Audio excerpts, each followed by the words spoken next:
भूर्भुवः स्वः तत्सवितुर्वरेण्यं भर्गो देवस्य धीमहि धियो यो नः प्रचोदयात्।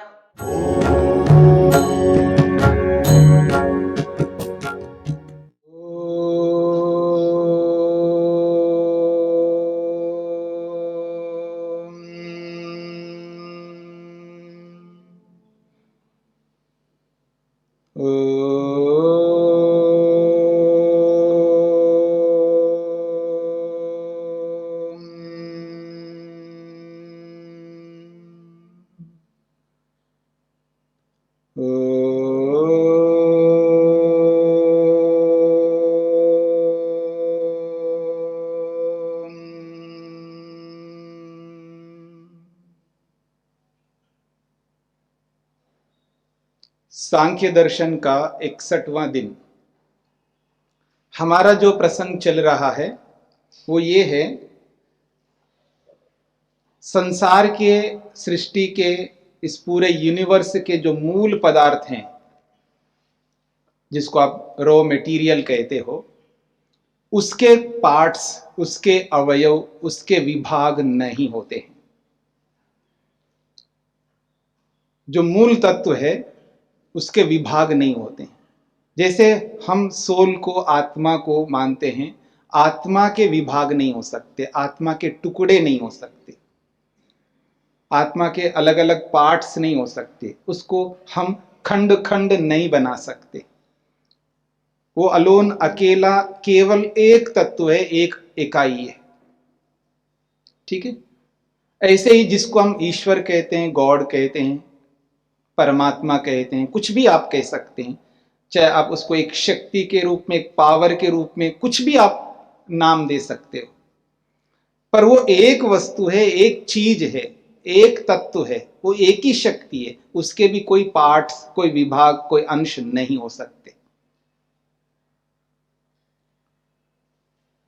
तो आत्मा का नहीं हो सकता और परमात्मा का नहीं हो सकता। ये जो पूरा का पूरा ब्रह्मांड हमें दिखाई दे रहा है, इस ब्रह्मांड का जो मूल कारण है, वैसे तो आज का साइंस उस मूल तक पहुंच नहीं पाया, लेकिन हमारा जो फिजिक्स है, वैदिक फिजिक्स है, वैदिक भौतिक शास्त्र है, जिसको हम सांख्य के नाम से बोलते हैं, महर्षि कपिल ने इस सांख्य को हमारे सामने प्रस्तुत किया।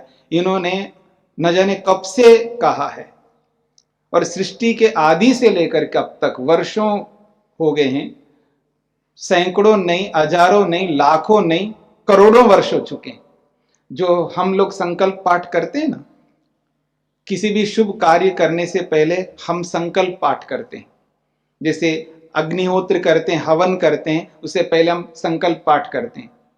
संकल्प पाठ में आप बोलते हैं ना, 1,96,08,53,53,000 और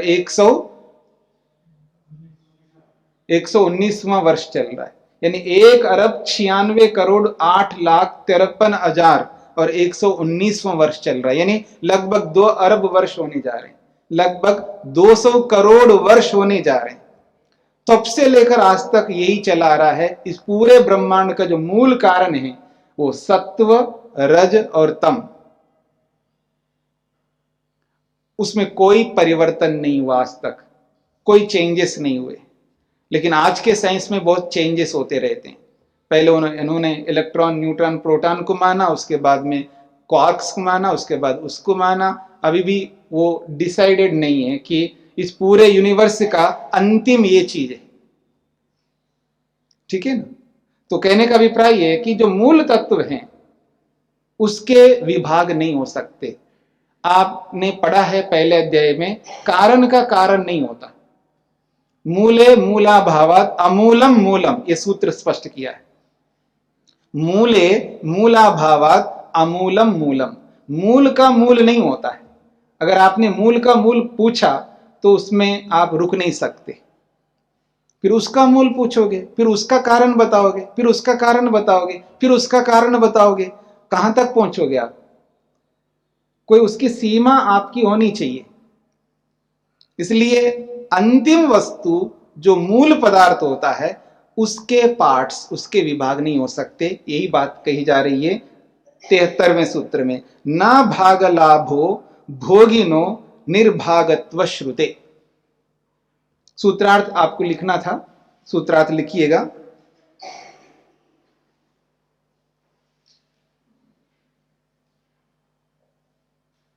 भोगने वाले पदार्थों, भोगने वाले पदार्थों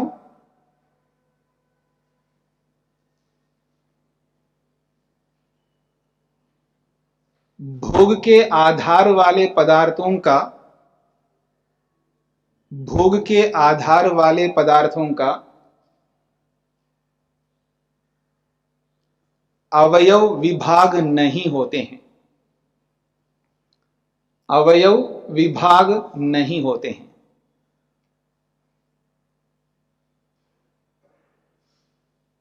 ऐसा ही श्रुति में, वेद में वर्णन होने से, ऐसा ही श्रुति में वेद में वर्णन होने से। तो ये बात स्पष्ट हो गई। भोगी का मतलब है भोगने वाला, जैसे हम हैं, आत्मा है, सोल है, जिसका भोग प्रयोग उपभोग करता है। और ये जो भोग जिसमें रहते हैं, जैसे घड़ा मिट्टी में रहता है, वस्त्र कॉटन में, रुई में रहता है, तो ऐसे इस पूरे ब्रह्मांड जिसमें रह रहा है, यानी इस ब्रह्मांड का कारण मूल, उसके अवयव, उसके विभाग नहीं हो सकते। ये स्पष्ट हो गया। एवं इसी प्रकार से आगे का सूत्र देखिएगा, न आनंदाभिव्यक्ति ही मुक्ति ही निर्धर्मकत्वात्। अब आत्मा को लेकर के कहा जा रहा है, सोल को, जीवात्मा को लेकर के बात कही जा रही है। न आनंदाभिव्यक्ति मुक्ति, जीवात्मा में कोई आनंद हो और मुक्ति में उसकी अभिव्यक्ति होती हो, ऐसा बिल्कुल नहीं है। क्यों? निर्धर्मकत्वात्, ऐसा कोई धर्म, कोई विशेषता आत्मा में नहीं है। ऐसा कोई भी ऐसा धर्म आत्मा के अंदर बिल्कुल नहीं है। ठीक है ना? तो यही कहना चाह रहे हैं हम, आनंदस्य अभिव्यक्ति ही प्रादुर्भावो मुक्तिर्नास्ति। आत्मा में आनंद की अभिव्यक्ति होती हो और उस अभिव्यक्ति को मुक्ति कहते हो, ऐसी कोई मुक्ति नहीं है। क्यों? तस्य आत्मना आनंद रूप धर्म रहितत्वात्। आनंद में, आत्मा में आनंद रूपी कोई धर्म नहीं है, कोई विशेषता, कोई क्वालिटी आत्मा में नहीं है। मैंने पिछले पाठ में भी आपको स्पष्ट किया था, यदि आत्मा में आनंद होता, आत्मा में सुख होता, तो फिर कोई भी व्यक्ति दुखी नहीं रह सकता। समझ रहे मेरी बात को? दुनिया में कोई भी व्यक्ति दुखी इसलिए नहीं रह सकता क्योंकि उसके पास ऑलरेडी पहले से आनंद है, सुख है, तो फिर क्यों दुखी हो रहा है? इसका मतलब आत्मा के पास स्वयं का कोई आनंद सुख नहीं है, इसलिए व्यक्ति दुखी होता है। मतलब फिजिकल कोई भी शारीरिक समस्या आती है, फिजिकल फॉल्ट कोई भी हो जाए शरीर के अंदर, आदमी बहुत परेशान होता है। चाहे सिर दर्द हो जाए, चाहे पेट दर्द हो जाए, चाहे हाथ कटे या चाहे कुछ भी हो जाए शरीर में, बहुत दुखी होता है। अगर आत्मा में आनंद होता तो उस स्थिति में अपने आनंद को उभार करके उसका प्रयोग करो ना। भाई आपके जेब में पैसा है तो निकाल करके उसका यूज करो ना। आपके जेब में पैसा नहीं है इसलिए आप भूखे मर रहे हो। आपके जेब में पैसा नहीं है इसलिए आपके पास वस्त्र नहीं है। आपके जेब में पैसा इतना नहीं है जो आपका अपना मकान नहीं है। बोला जाता है ना, रोटी कपड़ा और मकान, बहुत पुराने ढंग से चला आ रहा है। रोटी कपड़ा और मकान मांग रहा है हिंदुस्तान, ऐसा बोलते थे पहले। कहने का अभिप्राय है कि कितने लोग हैं दुनिया में जिसके पास ना तो खाने के लिए रोटी है, ना पहनने के लिए वैसे वस्त्र हैं, ना रहने के लिए वैसा आवास, कोई ऐसा आश्रय है। बहुत सारे लोग हैं पूरी दुनिया में। इसका मतलब यह है कि अगर आपके पास पहले से आनंद सुख होता तो आप सुखी हो जाते ना। नहीं है। इसलिए सुख के लिए, आनंद के लिए हम भटकते रहते, घूमते रहते हैं, पता नहीं कहां कहां जाते हैं सुख पाने के लिए, सुख प्राप्त करने के लिए। इसका सीधा अभिप्राय है कि आत्मा में अपना कोई आनंद नहीं है, इसलिए उसको बाहर से लेना पड़ता है, बाहर से उसको ग्रहण करना पड़ता है। यह बात कही है। सूत्रार्थ लिखिएगा।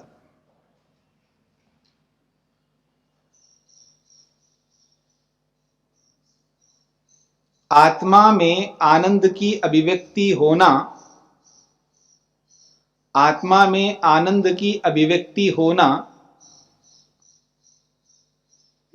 मुक्ति का स्वरूप नहीं है।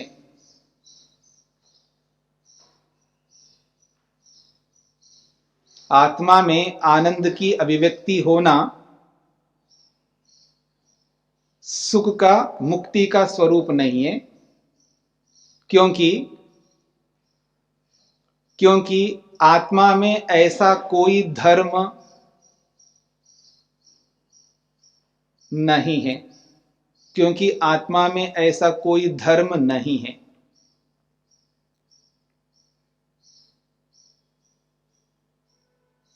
स्पष्ट हो गई जी। अब एक और बात है, आदमी मुक्ति क्यों चाहता है? मुक्ति का मतलब समझ लीजिएगा। मुक्ति किसको कहते हैं? मुक्ति का सीधा एकमात्र अर्थ है छूटना, अलग होना। भाषा के अंदर आप बहुत प्रयोग करते हैं, मैं इससे परेशान हो गया, इससे मुक्त हो गया। बोलता नहीं व्यक्ति, मैं इससे परेशान हो गया हूं, अब इसको छोड़ दिया है ना तो इससे मुक्त हो गया। मुक्त होने का अर्थ ही छूटना है, अलग होना है, पृथक होना है। और किससे व्यक्ति अलग होना चाहता है? केवल एक ही ऐसी वस्तु है या कोई एक ऐसी शक्ति है, कोई एक ऐसा पदार्थ कहो, शक्ति कहो या कुछ भी कहिए, जिससे वो अलग होना चाहता है। दुख। आप उस दुख को समस्या के रूप में देखो, उस दुख को मुसीबत के रूप में देखो, उस दुख को आप कष्ट के रूप में देखो, पीड़ा के रूप में देखो, या दुख को दुख के रूप में देख लो, उसी से व्यक्ति अलग होना चाहता है। और किसी से अलग होने की इच्छा कभी किसी को नहीं होती। अगर किसी से कोई व्यक्ति अलग होना चाहता है, पूरी दुनिया में कहीं पर भी यदि कोई व्यक्ति अलग होना चाहता है, इसी से अलग होना चाहता है, जिसको एक शब्द में कहा जाए दुख। अब उस दुख को आप कष्ट रूप दे दो, उस दुख को पीड़ा रूप दे दो, उस दुख को समस्या रूप दे दो, मुसीबत रूप दे दो, कोई भी नाम रख दो उसको, उसी से छुटकारा पाना चाहता है।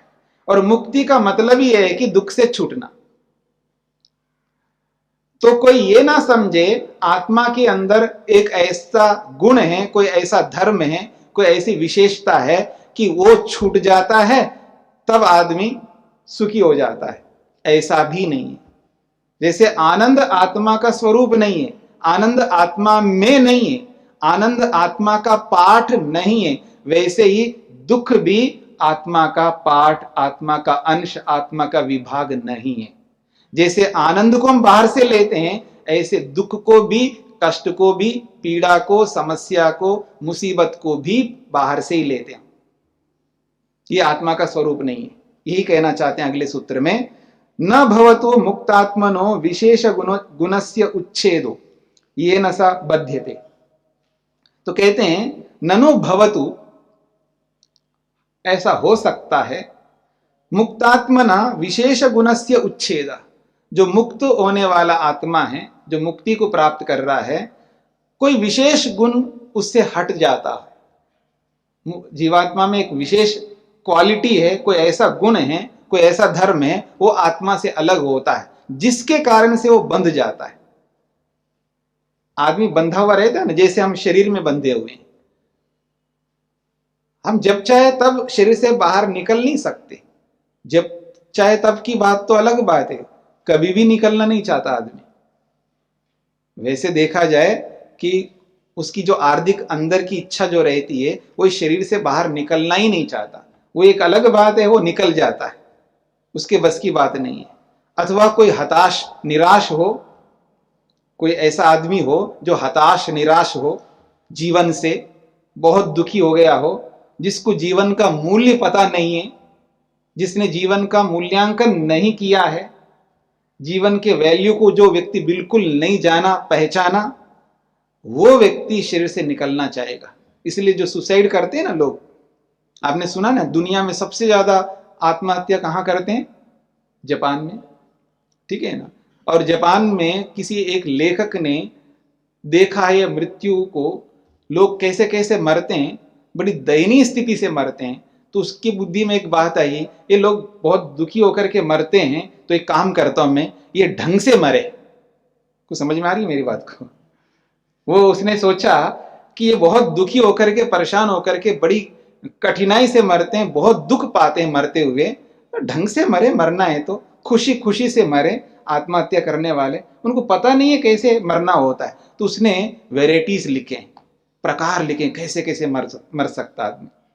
एक ऐसा बुक लिखा उसने, मरने के प्रकार, मृत्यु के अलग अलग प्रकार, पता नहीं कितने प्रकार उसने लिख दिया।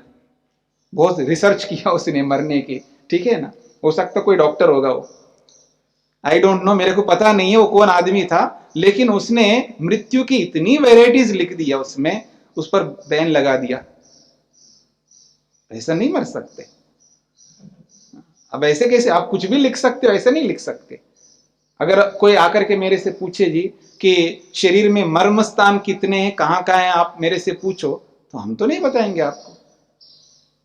हर कोई बात हर किसी व्यक्ति को नहीं बताया जा सकता। डॉक्टर को पता रहता है कि मर्म स्थान कहाँ है। आप मेरे भाई हो सकते हैं, ठीक है ना, आप मेरे निकट का हो सकते हो, आप मेरी माँ हो सकती हो, आप मेरे पिता हो सकते हैं, आप मेरे लिए बहुत कुछ हो सकते हैं, चाहे आप कितने ही हो मेरे लिए, पर वो बात नहीं बता सकते आपको। मेरी बात समझ रहे हैं ना? तो कुछ ऐसी बातें हैं जो हर व्यक्ति को नहीं बताई जा सकती है। तो उसने मृत्यु के विषय में ऐसा लिख दिया कि ऐसा मर सकते, ऐसा मर सकते, ऐसा मर सकते, ऐसा मर सकते।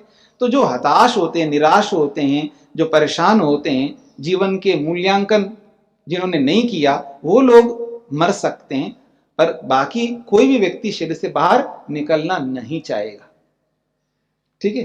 तो यही कहना चाह रहे हैं, कोई शरीर, आत्मा के अंदर कोई ऐसा विशेष गुण हो जो हट जाए और उसी को मुक्ति कहे जाए, तो वो विशेष गुण क्या है? दुख। पर आत्मा के अंदर ऐसा भी गुण नहीं है, ये कहना चाहते हैं। न विशेष गुण उच्छित्ति ही तद्वत, कहते हैं विशेष गुण उच्छेदो मुक्ति इत्यपि न। आत्मा के अंदर कोई विशेष गुण है, मतलब दुख जिसको आप कह सकते हो, क्योंकि विशेष गुण तो यही हो सकता है जिससे व्यक्ति छूटना चाहता है।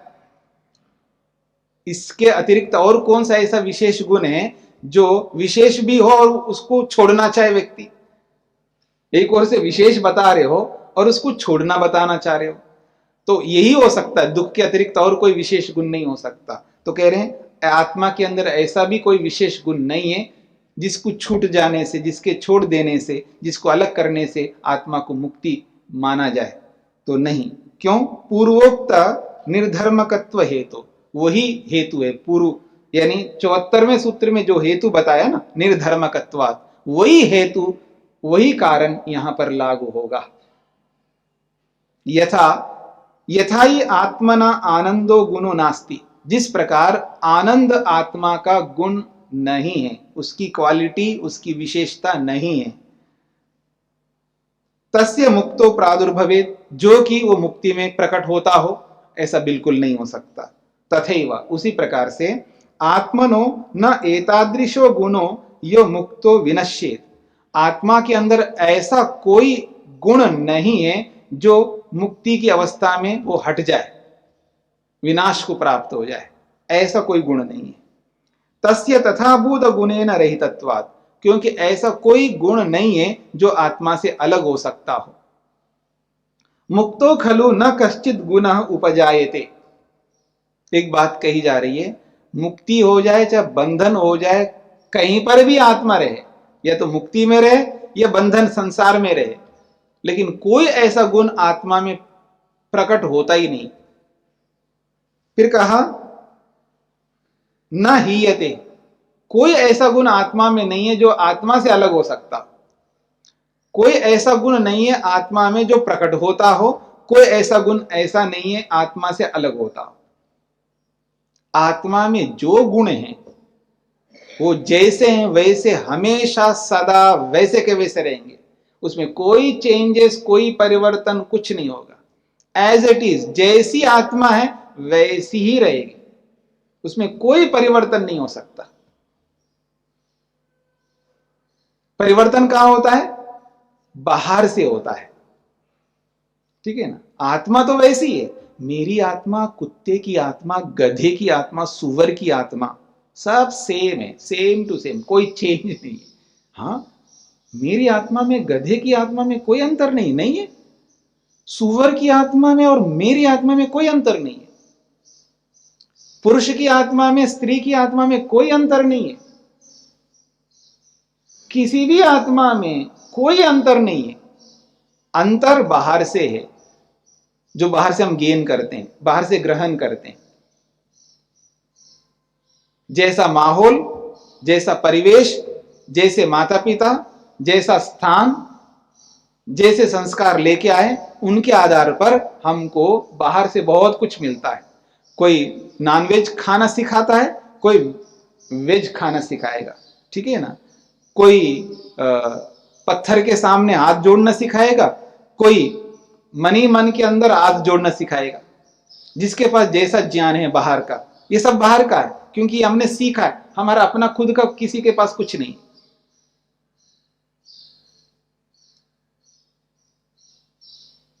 खुद के पास किसी के पास कुछ नहीं का अभिप्राय यह है कि मैं मेहनत कर सकता हूं, मेहनत करने का, पुरुषार्थ करने का सामर्थ्य है, लेकिन बिना शरीर के नहीं कर सकता, बिना हाथों के, बिना पांवों के, बिना इन सब इंद्रियों के नहीं कर सकता। लेकिन करने का सामर्थ्य है, ये मेरा अपना है, ये कहीं से नहीं आया।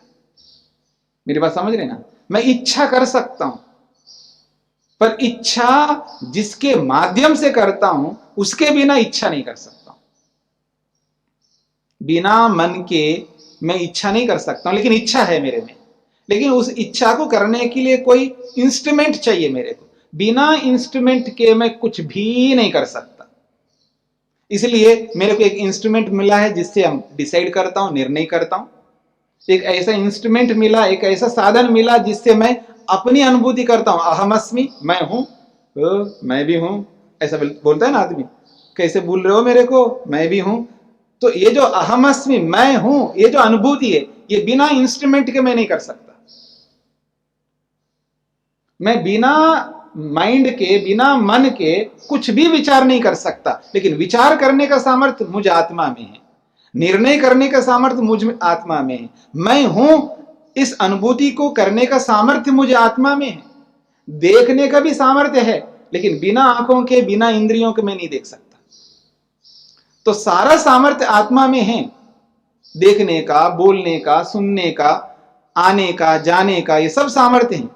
लेकिन वो इतना कमजोर सामर्थ्य है, इतना निम्न स्तर का सामर्थ्य है, बिना सहयोग के मैं कुछ नहीं कर सकता।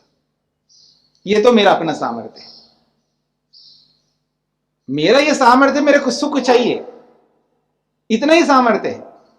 पर मुझ में ये सामर्थ्य नहीं है कैसा सुख चाहिए। मेरी बात को समझना। मेरे में ये सामर्थ्य, सुख चाहिए, लेकिन कैसा सुख चाहिए ये पहचानने का सामर्थ्य मुझ में नहीं है। मेरे को दुख नहीं चाहिए, ये सामर्थ्य है, लेकिन कैसा दुख नहीं चाहिए ये सामर्थ्य नहीं है मेरे पास। पुरुषार्थ करने का सामर्थ्य है, लेकिन कैसा पुरुषार्थ करना चाहिए ये सामर्थ्य नहीं है। मेरी बातों को समझ लेना, ये बहुत काम आने वाली बातें हैं। इन बातों से व्यक्ति को विवेक होता है। इन बातों से व्यक्ति को यह समझ में आता है कि मुझ में और इसमें क्या अंतर है। कोई अंतर नहीं है, जैसा मैं वैसा ही है। काहे को लड़ता हूं फिर इससे? किस लिए द्वेष करूंगा इससे? किस लिए इसके साथ चिपक रहा हूं? चिपकना हो ही नहीं सकता। क्यों ऐसा अटैचमेंट रखता हूं इसके साथ में? क्योंकि इसका मेरा कोई लेना देना नहीं है। जो भी लेना देना है शरीर से, और शरीर 2 दिन का है। अश्वत्थे वो निषदनम, पता नहीं कल रहेगा नहीं रहेगा, थोड़ी देर के बाद रहेगा नहीं रहेगा, किसी कोई भरोसा ही नहीं है। शरीर के कारण से हो सकता है आपका और मेरा कोई संबंध है, पर आत्मा का कोई संबंध नहीं आपकी आत्मा के साथ में, और मुझ आत्मा का आप आत्मा के साथ कोई संबंध नहीं है। जैसे आप वैसा मैं हूं। जब ये विवेक आदमी को हो जाता है, उसको कोई दुख नहीं होता। कोई है तो कोई बात नहीं, अच्छी बात है तब प्रयोग कर लेंगे, और जब वो है नहीं है तो कोई दुख नहीं होता। मेरे को पता है पहले से, ये मेरी मां होगी, मेरा पिता होगा, मेरा भाई, कोई भी है, शरीर के साथ इसके साथ संबंध है, इसके कारण से मेरा शरीर है, ठीक है।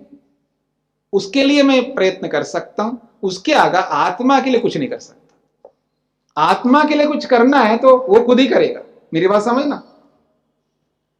मैं जो कुछ कर सकता हूं शरीर के लिए कर सकता हूं, बात जब आत्मा के लिए आएगी ना, आपको खुद को करना पड़ेगा। एक वाक्य बोलते हो ना आप ना मरो तो स्वर्ग ना मिले। अगर कुछ स्वर्ग पाना चाहते हो ना, खुद को मेहनत करना पड़ेगा। आप मेरे लिए मेहनत नहीं कर सकते। इस बात को भुला दो। मैं मां के लिए बोल रहा हूं, पिता के लिए बोल रहा हूं, गुरु आचार्य के लिए बोल रहा हूं जी, हम अपने बच्चों के लिए करते हैं जी। कोई किसी के लिए नहीं करता, सब अपने लिए करते हैं, सब अपने लिए करते हैं। ऐसा करने से अपना कल्याण होता है, अपना उद्धार होता है। उनका होगा या नहीं होगा ये वो जाने, लेकिन ऐसा करने से हमारा अपना उद्धार होता है। हम सब कुछ अपने लिए करते हैं, कोई किसी के लिए नहीं करता। और जो कुछ भी करता है वो शरीर के लिए करता है, शरीर तो यहीं रहना है। आत्मा के लिए कोई किसी के लिए कुछ नहीं कर सकता। जो कुछ भी हम कर सकते हैं शरीरों के लिए कर सकते हैं, तो आत्मा को तो खुद को अपने लिए करना पड़ता है। यदि उसको मुक्ति चाहिए, उसको दुख नहीं चाहिए, दुख से छूटना वो चाहता है, तो आत्मा को खुद को करना पड़ेगा। मेरे लिए कोई सहयोगी नहीं है। भुला दो कि ये मेरा पति है, मेरे को बहुत हेल्प करेगा, नहीं कर सकता। ये मेरी पत्नी है, बहुत हेल्प करेंगी, कुछ नहीं कर सकते। जो कुछ कर सकते शरीर तक कर सकते हैं, वो शरीर तक भी सब कुछ नहीं कर सकते। जब हॉस्पिटलाइज्ड होता है ना आदमी, भागते पीछे पीछे पीछे पीछे, जैसे ही आईसीयू में और ऑपरेशन थिएटर में सब आउट आउट आउट, बार बार बार बार बार रहो, सब बार। कुछ समझ में आ रहा है ना, सब बार हो जाएंगे। तो ऐसे ही जब मुक्ति के लिए करना है ना, सब बाहर रहेंगे, कोई कुछ नहीं है। भाई आपको करना पड़ेगा अपने आप को। मुक्ति पाना है आपको, और मेहनत मैं करूं, ये कैसे हो सकता है? मुक्ति तो आपको मिले और मेहनत मैं करूं, ये कैसे हो सकता? खुद को करना पड़ेगा आपको।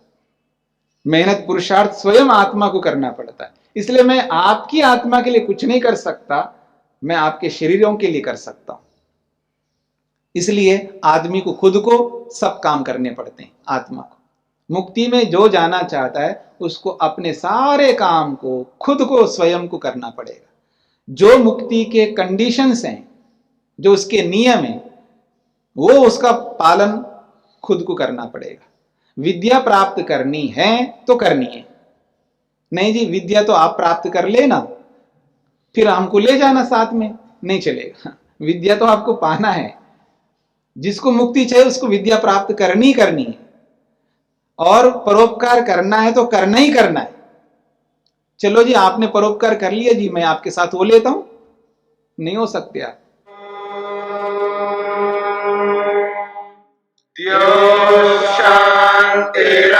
शांतिरंतरिक्षं शांति पृथिवी शांतिरापः शांतिरोषधयः शांतिः वनस्पतयः शांतिर्विश्वे देवाः शांतिर्ब्रह्म शांति सर्वं शांति शांतिरेव शांति क्षमा शांतिरेधि